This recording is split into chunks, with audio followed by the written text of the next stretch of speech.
একটা টাকারও চিন্তা তোমার করার মতো না। টাকার চিন্তা আমি করবো, আমি ব্যবস্থা করবো। কেমনে কেন দিব? তা আমার কি বন্ধু বান্ধব আত্মীয় স্বজন নাই? সবাই মিলে কিছু কিছু করে দিলেই তো আমি যেতে পারবো। আচ্ছা তুমি চাইবা তার দাম লেগে বই দিচ্ছে। সে লিখে দিব না?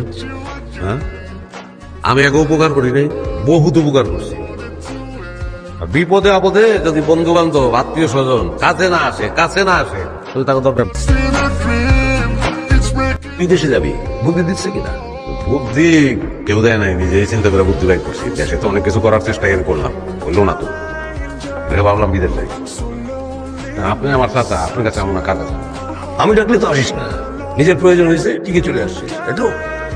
শোন, ইলেকশনে মন দে, আমি ইলেকশনটা পার করি, তারপর দেখতেছি কি করা যায়। গত ইলেকশনে তো কাম করছি আপনার মাইরও খাইছে, পিঠে দাগও আছে। তা আপনি তখন কি কইছিলেন?